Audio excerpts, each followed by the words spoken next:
What's up, everybody? It's Soren Baker here on Unique Access Entertainment. Man, today we're here for the EazyE Street unveiling in the city of Compton. We got KK from Second to None, man. Thanks so much for coming through, man. Hey, man, thanks for having me, man. Man, it's always an honor and privilege catching up with Second to None. So for you, first off, being from the city, Eazy-E, EazyE Street, what's the significance for you to come to this event and to see this unveiling? Oh, man, it's a blessing definitely to still be here, first of all. Rest in peace, E. And just to witness this, first of all, it's a historical account for the city, you know, to have something like this memorialized for Eazy. For me, it means a lot, you know, just knowing him watch us come up, and then, you know, the kids and the family. So it's definitely a blessing to see something like this happen, paying homage to somebody that set the pathway for groups like us or anybody else that so-called made it out of Compton.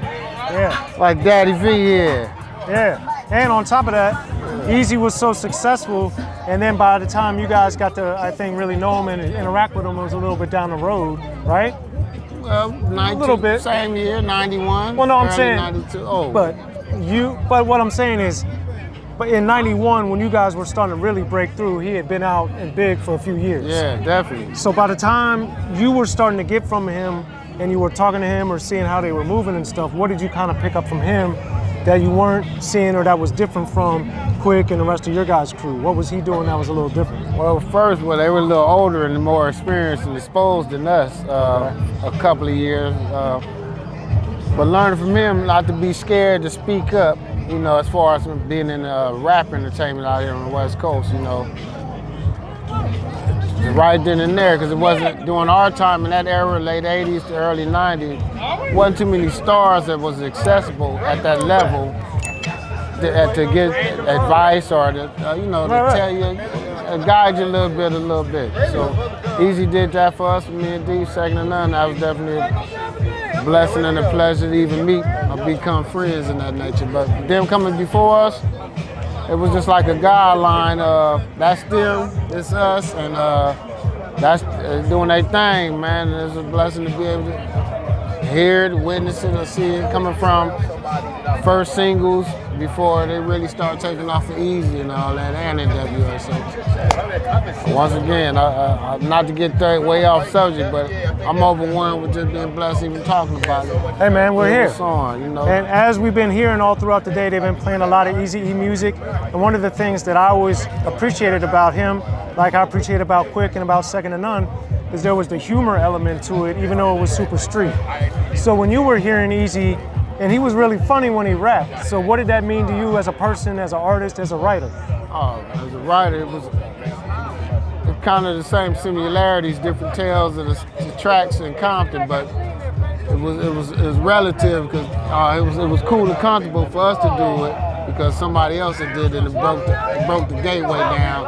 If we clown, it's all about fun, you know, living life.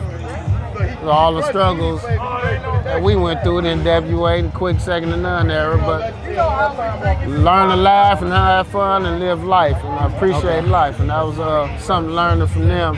It's all right to clown, but let them know you're serious about stuff and enjoy life and smile while we're here. So Eazy being a predecessor to that, man, it's all right to be a clown and have fun and make people laugh, because that's part of life, you know.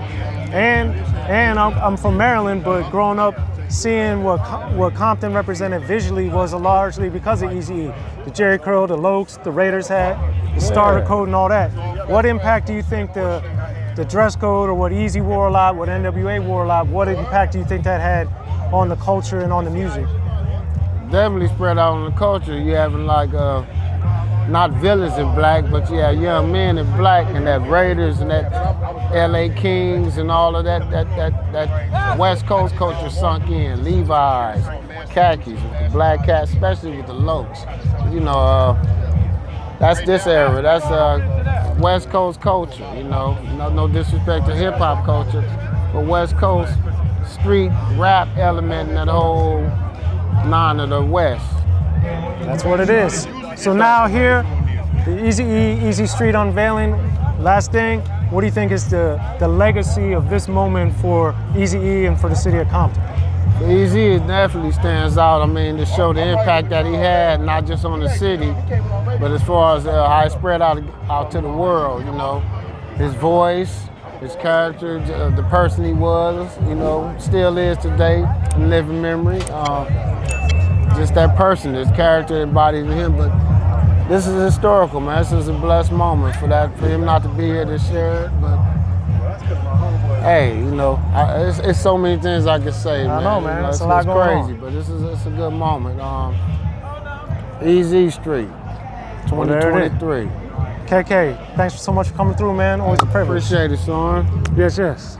Unique Access Entertainment.